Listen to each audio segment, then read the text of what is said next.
appreciate being back at Alabama. It's been a while since I have. I think we were down in Little Washington last time I was able to come. Anyway, it's really nice to be back and good to see such a large crowd on a stormy night when we've got debates, lots of other things going on in the middle of August. So I really appreciate being here. One of the reasons why I want to come speak to you and want to be back is I am running for North Carolina Attorney General.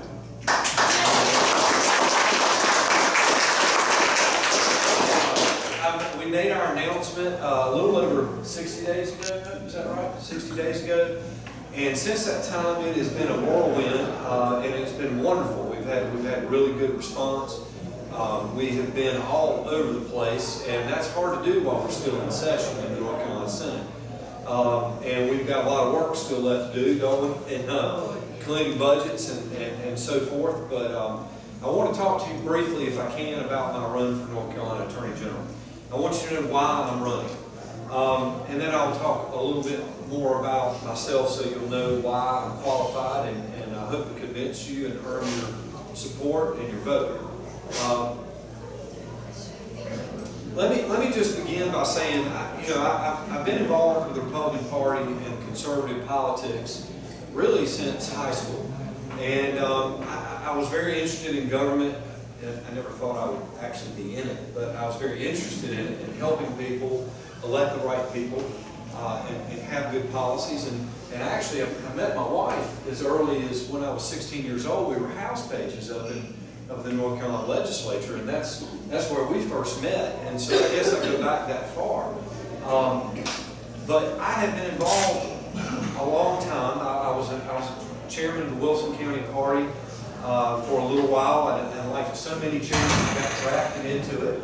And I'm going to tell you something. When you arm wrestle with the Jim Hunt machine, now let me remind you, I'm from Wilson, and Jim Hunt is from Wilson, our four-term Democratic governor. That machine is still breathing. It's limping along, but I've been locking horns with that for 25, 30 years now. Well, no, maybe not 30 years, 25 years now.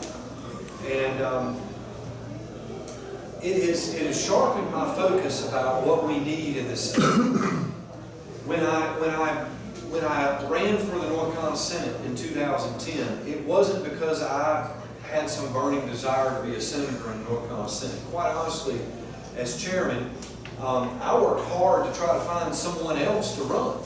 I had numerous people that I tried to convince that this was their time. Kim might remember some of these.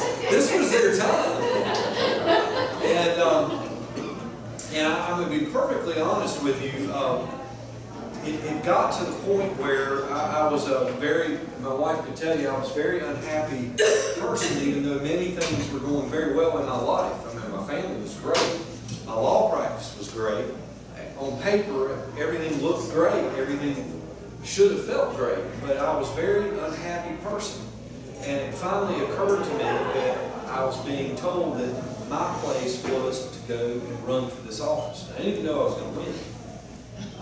But I realized that was what I was supposed to do. And so after a lot of pressure and a lot of consternation, a lot of discussion, we decided that I would run for North Carolina Senate.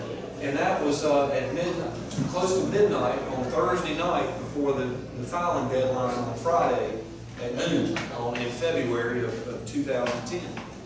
And I'm really glad I did, because when you're doing what you're supposed to do, you know it. It's like a tuning fork. You know you're in the sweet spot. And it has been a wonderful experience for me, and I have felt very firmly that I have been able to accomplish a lot of the things that I set out to do. And one of the things that I quite honestly was a fantasy piece of legislation for me, and that was involved with dealing with the Nakempa municipal electric power situation in eastern North Carolina. Now I know there's probably a lot of people in the room that haven't experienced that, but in Wilson and Rocky Mount, Smithfield, and Kinston, Elizabeth City, all these places all over eastern North Carolina, we've been suffering under this terrible high cost of electricity. And so it was my great opportunity to be, I committed myself to saying, we've got to try to do something. Nobody is trying to solve this problem. Long story short, we got to the place where we were able to convince Duke Power that they should buy out these assets and pay off, therefore we can pay off most of the debt and bring our rates down. And it's going to vary all over Eastern North Carolina, but you know, in places like Wilson and other places, the rates are going to come down close to 20%. And that's significant for everyday people. That's significant for churches. When you think about the power bill that a church has to pay every winter, you think about small businesses, you think about average folks, you think about this business and the power bill that they run cooking food to serve to everybody. You think about recruiting an industry and creating jobs. And then you think about all the families, and if you can cut $20 off their power bill every month, just $20, you know, that adds up. How many more pairs of jeans or shoes do they get to buy for the kids? Which goes right back into the local economy. It's a pocketbook issue. One of the reasons why I'm running for Attorney General, I'm sure you're wondering how I was going to get to that. One of the reasons I'm running is because we're dealing with a federal government, and we need to face it. We're dealing with a big, fat federal government that's totally out of control. And our values are under attack. Every single day, and when you're in Raleigh and you're in the state, the majority that we have, and you're trying to accomplish the things that we've been trying to accomplish, some of which are controversial, most of which are not, you realize that one of the greatest impediments that we have to success in this state is dealing with an overbearing federal government. It doesn't matter whether you're talking about the ballot box with voter ID. It doesn't matter whether you're talking about the border with illegal immigration. And let me stop. It doesn't matter what I think about illegal immigration. If I'm the North Carolina Attorney General, I'm fighting to protect the laws of this state. I'm fighting for you. I'm fighting for the Constitution. So it doesn't matter what I think. We all know that whoever is in the White House cannot just issue by fiat and say, those laws don't matter anymore. We're not going to enforce them. That's not right. That's not the law of this country. We have a Constitution, and it doesn't matter whether they're a Democrat or a Republican. It doesn't matter what their last name is. That's not the law of this country. We're fighting a big federal government out of control dealing with our health care. We're fighting a federal government out of control on our education.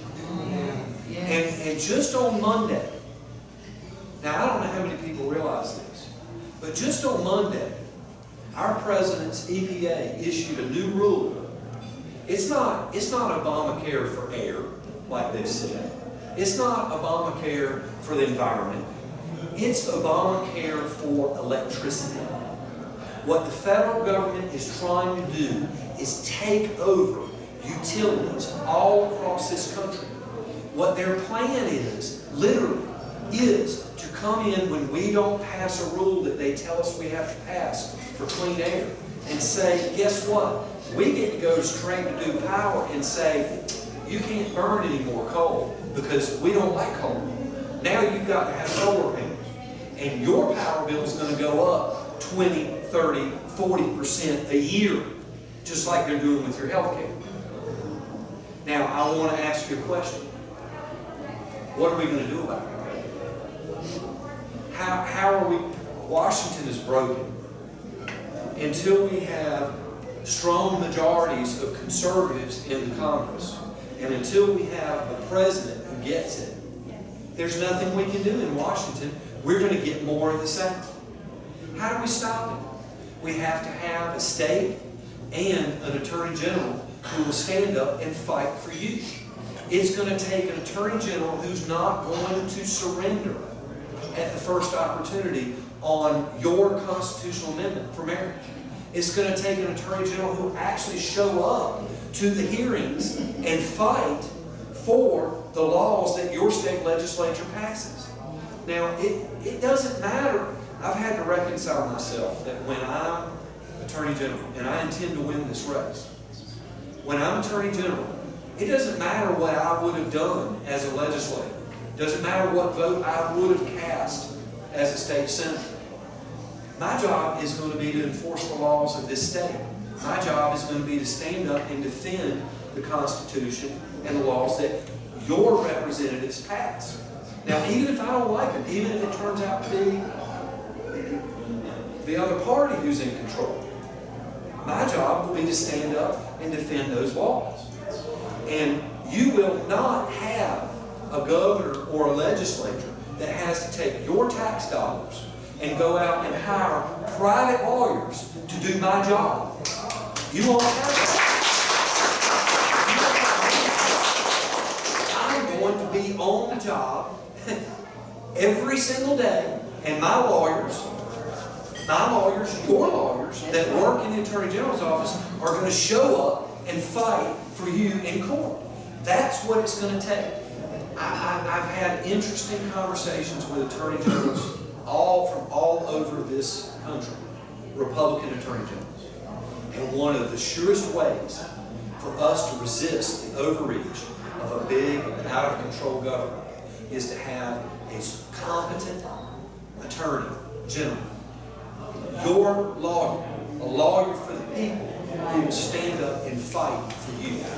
Now, we just passed, let me bring this to your home, okay? I talked about electricity, but the other day, dealing with the same regulations, we're trying to prevent the EPA from regulating wood stoves in North Carolina. Now you think about that. If we were to allow, okay, federal government, go right ahead. If we were to do that, how long would it take before they're regulating Boy Scouts campfires? How long would it be before you would have to pull a special permit before you could have a pig picking in your backyard? How long would it take? That's what we're dealing with. I'm asking for your support. I'm asking for your vote. I want you to understand that my time in the General Assembly has been spent arm wrestling with the Department of Justice, with that guy who thinks he's going to be governor. The Department of Justice is so broken right now. We have a crime lab. Now everybody watches CSI, right? Everybody knows what the crime lab is. That's our CSI. Okay? They make an arrest, they take DNA, they take blood, they do fingerprints. If they can't do it locally, they send it to our crime lab. Do you realize that there is lots of evidence that is not coming back for up to 3 years to the courtroom? And it's not money. It's not money. Because we've been throwing money, I shouldn't say throwing, we've been trying to put more money into the crime lab. We put $16 billion into building a new Western crime lab. Part of the problem is that the lab analysts are required to go testify in court every single time. So you've got a scheduling issue, and when they're testifying, they're not processing evidence. Okay, so that's a legitimate, real problem. But we've allocated almost $1 million a year for the past several years for them to privatize just to handle the backlog. And you know what they've done? They've gone to Pennsylvania and hired labs in Pennsylvania so that those analysts have to get on planes to come down here to, I don't know, Martin County and testify. It's crazy. In the words of my good friend Senator Goldsby, who I used to be in, that's just crazy.